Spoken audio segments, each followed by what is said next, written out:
નમસ્કાર. ચાલો આજે એક બહુ જ મજાનો વિષય સમજીએ, ગતિ અને અંતરનું માપન. આપણી આસપાસ કેટલી બધી વસ્તુઓ હલનચલન કરે છે, ખરું ને? તો આજે આપણે જાણીશું કે આ ગતિ શું છે અને આપણે અંતરને કેવી રીતે માપીએ છીએ. તો સૌથી પહેલો સવાલ, આ ગતિ એટલે શું? આપણે રોજ કેટલીય વસ્તુઓ જોઈએ છે, જેમ કે આકાશમાં ઉડતું પક્ષી, જમીન પર ગબડતો દડો કે પછી રસ્તા પર ચાલતી બસ. પણ આ બધામાં જે ગતિ છે એ ખરેખર છે શું? તો જુઓ, એનો જવાબ બહુ જ સરળ છે. ગતિ એટલે બીજું કશું નહીં, પણ સમયની સાથે કોઈ વસ્તુની જગ્યામાં થતો ફેરફાર. બસ આટલું જ. આપણે સ્થિર અને ગતિમાં રહેલી વસ્તુઓ વચ્ચેનો ફરક તો તરત જ ઓળખી જઈએ છીએ. જેમ કે એક ટેબલ છે, એ સ્થિર છે કારણ કે એ પોતાની જગ્યાએ જ રહે છે. પણ એ જ રૂમમાં આસપાસ ચાલતા લોકો એ ગતિમાં છે. હવે કોઈ વસ્તુ ગતિમાં છે એવું કહીએ તો એણે કેટલું અંતર કાપ્યું એ પણ જાણવું પડે ને. જેમ કે આપણા ઘરથી શાળા સુધીનું અંતર. બે જગ્યા વચ્ચેની જે લંબાઈ હોય એને જ અંતર કહેવાય છે. પણ ક્યારેય વિચાર્યું છે કે જ્યારે આપણી પાસે ફૂટપટ્ટી કે મેઝર ટેપ નહોતી ત્યારે બહુ વર્ષો પહેલાં લોકો અંતર કઈ રીતે માપતા હશે? ચાલો, આ સમજવા માટે આપણે પહેલી અને બૂજો નામના બે મિત્રોની એક મસ્ત વાર્તા જોઈએ. બન્યું એવું કે પહેલી અને બૂજોને એક સમસ્યા હતી. તેઓ પોતાની પાટલી પર જગ્યા માટે હંમેશા ઝઘડતા હતા. એટલે એમણે એક સરસ ઉપાય વિચાર્યો. એમણે પોતાની ગિલ્લી દંડાની જોડીથી પાટલીની લંબાઈ માપી. પાટલીની લંબાઈ બરાબર 2 દંડા અને 2 ગિલ્લી જેટલી થઈ. બસ, પછી તો એમણે પાટલીની ઠીક વચ્ચે એક નિશાન બનાવી દીધું. વાહ! પણ વાર્તા અહીં પૂરી નથી થતી. થોડા દિવસ પછી પેલી નિશાનની લીટી ભૂંસાઈ ગઈ અને એમની જૂની ગિલ્લી દંડાની જોડી પણ ક્યાંક ખોવાઈ ગઈ. એટલે બૂજો એક નવી જોડી લઈ આવ્યો. અને અહીંયા જ તો ખરી ગરબડ થઈ. જ્યારે એમણે નવી ગિલ્લી દંડાથી માપ્યું તો માપ જ બદલાઈ ગયું. આનાથી તો બધી ગૂંચવણ ઊભી થઈ અને એમનો ઝઘડો પાછો શરૂ.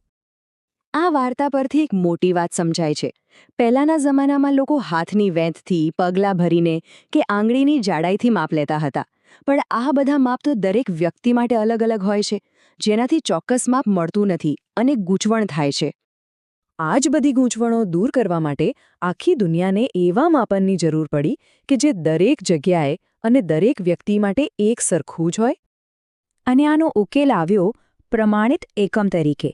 ખબર છે, 1790માં ફ્રાન્સના લોકોએ માપનની એક પ્રમાણિત પદ્ધતિ બનાવી, જેને આપણે મીટ્રિક પદ્ધતિ તરીકે ઓળખીએ છીએ. આજે તો આખી દુનિયાના વૈજ્ઞાનિકો એકમની આંતરરાષ્ટ્રીય પ્રણાલી એટલે કે એસઆઈ યુનિટ્સનો ઉપયોગ કરે છે.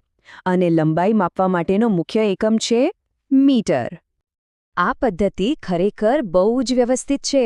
દરેક મીટરને 100 સરખા ભાગમાં વહેંચવામાં આવે છે અને એ દરેક ભાગને કહેવાય છે સેન્ટીમીટર. અને જ્યારે બે શહેરો વચ્ચેનું અંતર માપવું હોય એવા લાંબા અંતર માટે આપણે કિલોમીટર નામના મોટા એકમનો ઉપયોગ કરીએ છીએ. 1 કિલોમીટર એટલે પૂરા 1000 મીટર.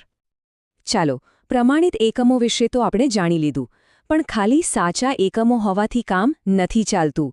આપણી પાસે જે માપવાના સાધનો છે એનો સાચો ઉપયોગ કરતા પણ આવડવું જોઈએ. દર વખતે એકદમ સાચું માપ લેવું હોય તો બસ આ થોડા નિયમો યાદ રાખવાના. સૌથી પહેલાં તો યોગ્ય સાધન પસંદ કરો. ફૂટપટ્ટીને વસ્તુની સાથે સીધી રાખો. હંમેશા શૂન્યના કાપાથી માપવાનું શરૂ કરો. અને છેલ્લે આંખની સ્થિતિ બરાબર રાખો. અહીંયા જુઓ, આ બહુ જ મહત્વનું છે.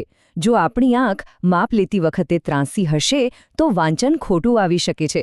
એટલે ચોક્કસ માપ માટે આપણી આંખ નિશાનીની બરાબર ઉપર એકદમ લંબ હોવી જોઈએ. અચ્છા, પણ જો કોઈ રેખા સીધી ન હોય પણ વાંકી ચૂકી હોય તો?